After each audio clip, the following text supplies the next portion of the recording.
Bonjour et bienvenue à tous. Le sommaire de ce journal.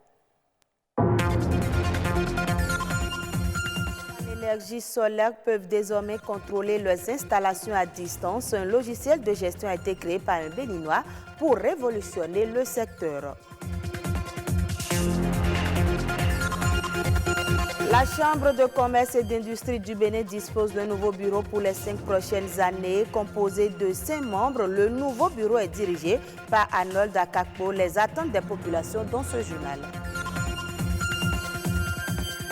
Et puis pendant l'harmattan ou la saison sèche, bon nombre de personnes ont les talons fendillés. La plupart ne savent pas pourquoi cela leur arrive ni comment lutter contre ces crevasses inesthétiques.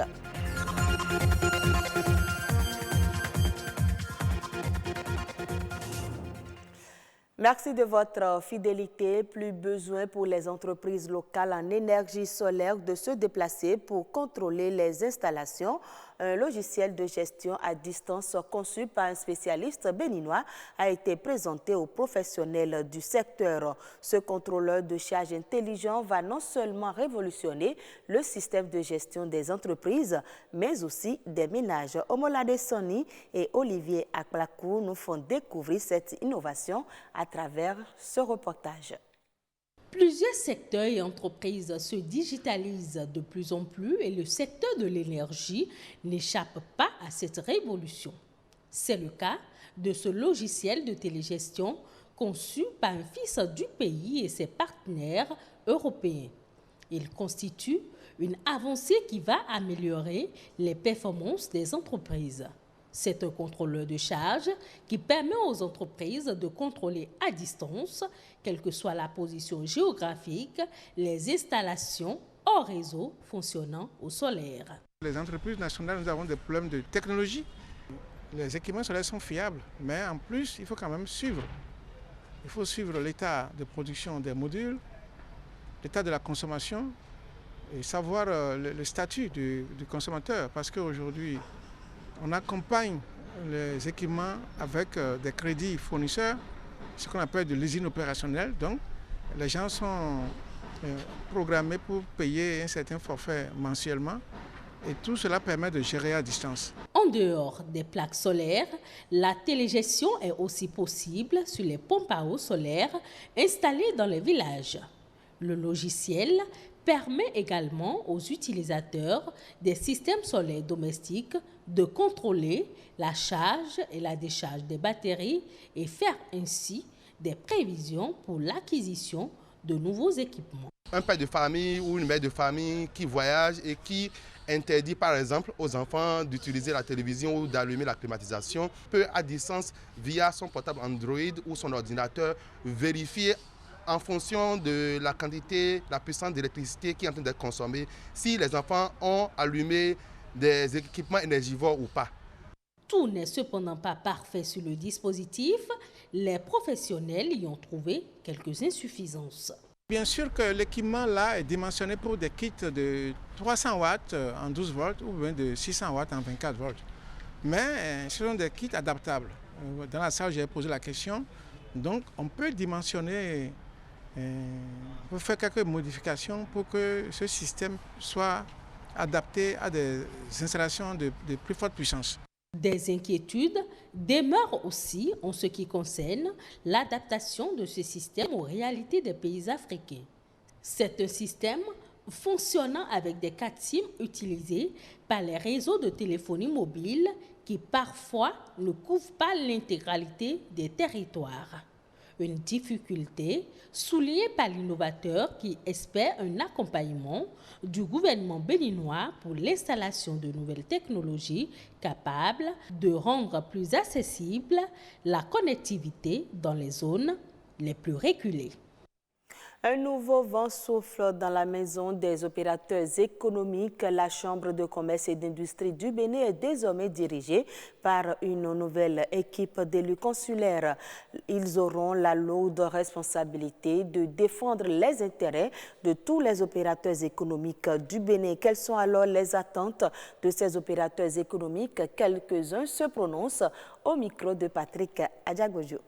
Pour moi, la Chambre de commerce doit être un creuset, un socle d'encaissement, d'enregistrement des doléances des opérateurs économiques. La CCIB doit vraiment être, on va dire, une ressource sur laquelle, quand je pense à obtenir des informations, des documentations, je pense à CCIB. Ce que nous attendons de cette CCIB, c'est que davantage il y ait des initiatives, des rencontres, des échanges, des partages d'expériences, aussi bien au niveau local qu'à l'international. Que la CCIB fasse sortir ces entrepreneurs par secteur, ces entrepreneurs qui promeuvent des projets à fort potentiel pour le développement économique, pour que ces projets ne restent pas seulement des atouts touristiques des Made in Bénin, mais que ça devienne des vecteurs de développement.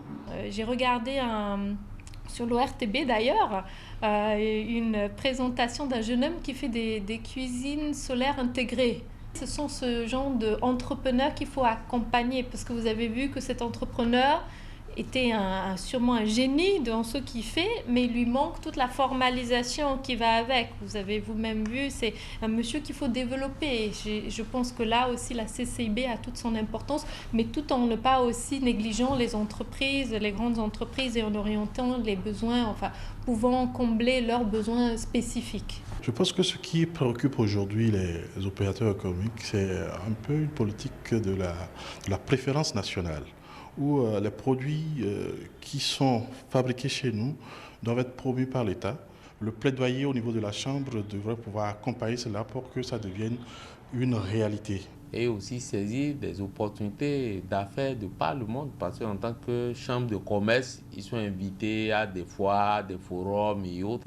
La chambre de commerce peut envoyer une seule personne avertie et qui au retour fait la restitution de ce qu'il a vu là-bas à un parterre d'opérateurs économiques dans le domaine. En formant l'entrepreneur, en lui donnant le potentiel technique pour qu'il sublime son œuvre, cette œuvre pourra servir au développement du pays.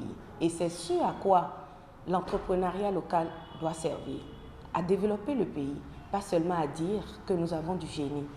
Et ça, la CCIB l'a commencé, et c'est ce que nous voulons surtout. Selon les saisons, la peau subit des agressions du climat. La sécheresse cutanée au niveau des pieds est monnaie courante pendant la saison sèche et un talon trop sec et cailleux peut se fissurer. Comment finir avec les pieds fendillés et quelles sont les méthodes pour l'éviter? La réponse dans ce reportage de Stéphanie Dekbemandora. Une image qui paraît désagréable à la vue, mais avoir de tels pieds peut bien être un enfer. Des chevilles sèches, pleines de crevasses depuis les talons jusqu'à la plante des pieds, ou rien que des talons fendillés. Ce phénomène est des plus inconfortables, et quand il faut en expliquer la cause, les réponses sont presque unanimes.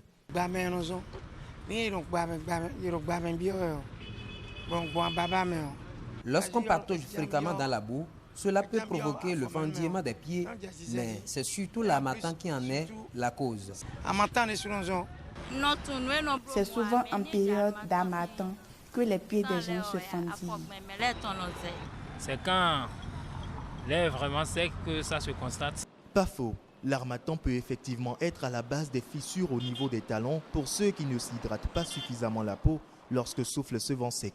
Pourtant, bien d'autres raisons expliquent l'apparition de crevasses aux pieds.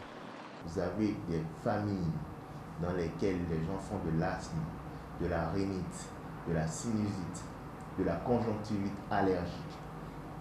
Et dans cette famille, vous avez au niveau donc de la peau donc une enzyme qui est déficitaire que l'on appelle la filagrine. Cette filagrine étant déficitaire ou absente, la personne va à la douche, mais la quantité d'eau aspirée par la peau est tellement faible que 5 minutes après, cette personne devient toute sèche. Quelqu'un qui met des chaussures dont le fond semble dur, le fait donc d'avoir à marcher dans cette chaussure qui n'est pas appropriée donc à la physiologie et à la physique du pied peut en général donner des fendillements. À cela s'ajoutent également les infections telles que la syphilis secondaire. Heureusement, souffrir de ce mal n'est pas une fin en soi. Dans les salons d'esthétique, on sait comment s'y prendre dans de tels cas. Vous allez faire la pédicure chez l'esthéticienne qui prend soin de vos pieds. Elle va procéder à quelques soins, ça veut dire quoi? Elle va d'abord tremper vos pieds dans de l'eau chaude, dans de l'eau tiède et mettre avec quelques produits et frotter avec la pierre ponce. Gommer pour enlever les cellules mortes, puis l'hydrater en profondeur avec un massage et mettre des produits traitants et cicatrisants. Le beurre de karité est fortement conseillé dans ces cas-là parce que c'est cicatrisant, il est hydratant et il répare aussi.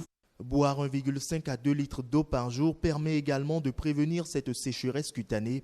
Cependant, face à une résistance des crevasses, consulter un dermatologue ou un médecin est la seule option pour des talons et plantes des pieds sains. Un reportage de Stéphanie Dekwemandoura présenté par Rodrigue Babagbeto. Suivez à présent les autres faits marquants de l'actualité nationale en bref et en images.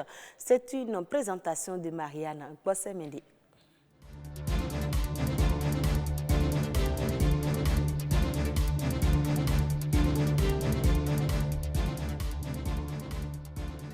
Le gouvernement a procédé la semaine dernière à la mise en service des ouvrages d'extension du réseau d'eau potable de la Soneb dans les localités de Djegbadji et de Roakpedaro dans la commune de Ouida et à l'inauguration des infrastructures de la phase 1 du projet de renforcement du système d'alimentation en eau potable des villes d'Abomey et Boycon. Évalués à 27 457 millions de francs CFA, ces ouvrages vont permettre d'augmenter la capacité de production existante de la Soneb. Elles permettront également d'augmenter sensiblement le linéaire de réseau de distribution d'eau de la Soneb qui passe désormais à 525 km et d'assurer une amélioration substantielle de la desserte en eau potable des villes du projet et de leurs environs.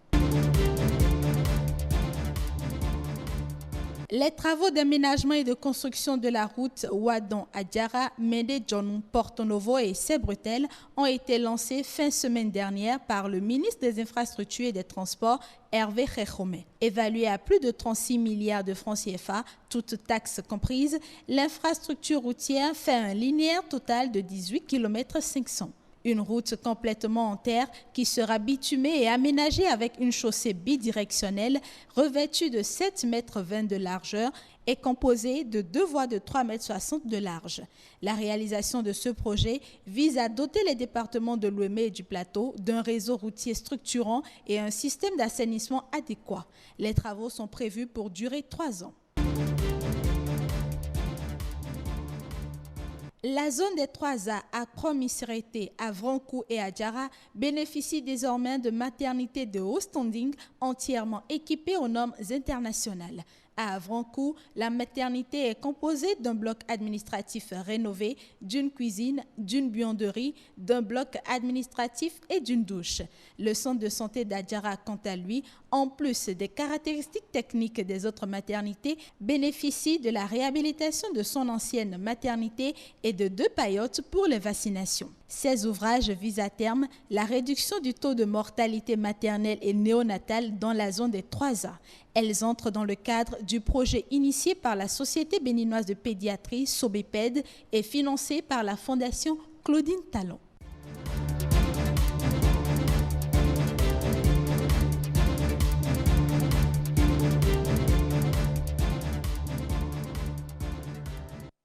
Hors de nos frontières, le climat des affaires au Sénégal s'est détérioré de 0,5 points en variation mensuelle au terme du mois de décembre 2019 comparé au mois de novembre. C'est une information de la Direction de la prévision et des études économiques. Selon cette structure, l'indicateur qui synthétise ce climat des affaires calculé sur la base des soldes d'opinion des chefs d'entreprise est resté en dessous de sa moyenne de long terme.